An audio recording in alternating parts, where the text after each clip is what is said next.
India's biggest financial infrastructure company finally public marketக்கு வரப்போகுது.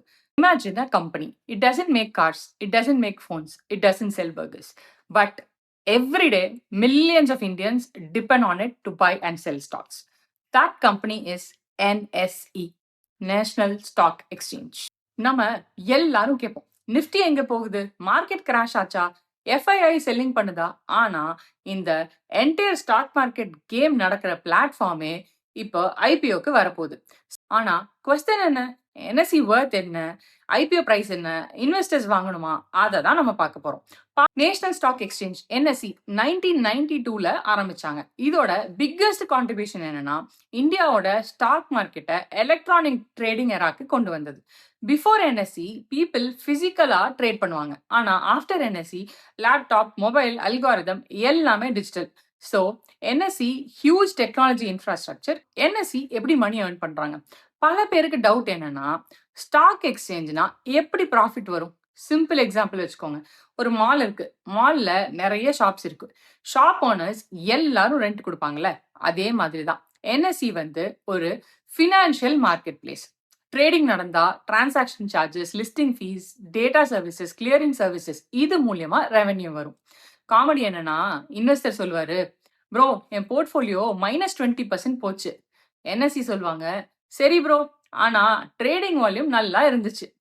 NSC IPO details. இப்போ main topic NSE IPO. Long டர்மா investors wait பண்ணிட்டு இருந்த IPO இது.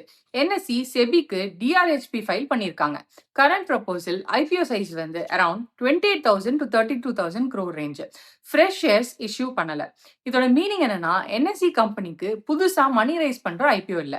எக்ஸிஸ்டிங் ஷேர் ஹோல்டர்ஸ் அவங்களோட ஷேர்ஸை சில ஷேர்ஸ் செல் பண்றாங்க. இப்போ இம்பார்ட்டன்ட் கொஸ்டின், ஐபிஓ டேட் எப்போ? ஃபைனல் ஐபிஓ டேட் இன்னும் அஃபிஷியலாக ஃபிக்ஸ் ஆகல. டிஆர்ஹெச்பி ஃபைல் ஆன பின்னாடி தான் SEBI approval, RHP filing, price band announcement, அதுக்கப்புறம் subscription. Expected timeline market sources படி 2026க்குள்ள லிஸ்டிங் ஆகும்னு எக்ஸ்பெக்ட் பண்றாங்க. அடுத்த கொஸ்டின் என்னன்னா, ஷேர் பிரைஸ் எவ்வளோ? இப்போ அஃபிஷியல் பிரைஸ் பேண்ட் இல்லை, ஆனா அனலிஸ்ட் என்ன ப்ரெடிக்ட் பண்றாங்கன்னா, 1900 2000 ரூபாய் வரைக்கும் லிஸ்ட் ஆகலாம்னு. அன்லிஸ்டட் மார்க்கெட்ஸ்ல 2000 ரூபாய் பிரைஸ் ரேஞ்ச்ல இப்ப இருக்கு. NSE financial performance. இப்ப பிசினஸ் எப்படி இருக்கு? Recent financial numbers. Financial year 24 revenue around 16,000 crore rupees plus. Profit after tax பார்த்தீங்கன்னா around 8,300 crore range. Financial year 25 revenue around 19,000 crore. Profit after tax around 12,000 crore rupees range. Financial year 26 revenue around 18,700 crore rupees plus. Profit பாத்தீங்கன்னா around 10,000 crore plus. இத பார்த்தா NSE ஒரு normal growth company மாதிரி இல்ல. இது ஒரு high margin infrastructure. Why investors are excited? Reasons: India market growth, more investors, more demat accounts, more trading activities. Second, strong position. NSE India derivatives marketல மிகப்பெரிய player. Third, asset light business. ஒரு factory மாதிரி raw material வாங்கணும், machines maintain பண்ணணும், inventory வைக்கணும். Exchange பிஸ்னஸ்ல அந்த மாதிரி எதுவுமே இல்லை. டெக்னாலஜி அண்ட் ட்ரஸ்ட் தான் மெயின் அசெட். ஆனா குட் கம்பெனினா ஆட்டோமேட்டிக்கா குட் இன்வெஸ்ட்மெண்ட் இல்லைங்க. ரிஸ்க்ஸ் இருக்கு, ரெகுலேஷன், மார்க்கெட் ரூல்ஸ் சேஞ்ச் ஆகலாம், வேல்யூவேஷன். பெஸ்ட் கம்பெனியும் அதிக பிரைஸ்ல வாங்கினா ரிட்டர்ன்ஸ் குறையலாம்.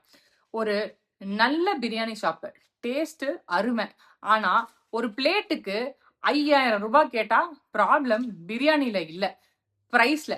காம்படிஷன் பிஎஸ்சி அப்புறம் அதோட ஃபியூச்சர் காம்படிஷன் தான். என்எஸ்சி ஐபிஓ ஒரு ஐபிஓ மட்டும் இல்ல, இது இந்தியாவோட ஃபினான்ஷியல் மார்க்கெட் மெச்சூரிட்டிக்கு ஒரு பெரிய மைல்ஸ்டோன். ஒரு காலத்துல ஸ்டாக் மார்க்கெட் ஃபியூ பீப்புளோட கேம், ஆனா இப்போ மில்லியன்ஸ் ஆஃப் இந்தியன்ஸ் பார்ட்டிசிபேட் பண்ற ஒரு ஈகோ சிஸ்டம்.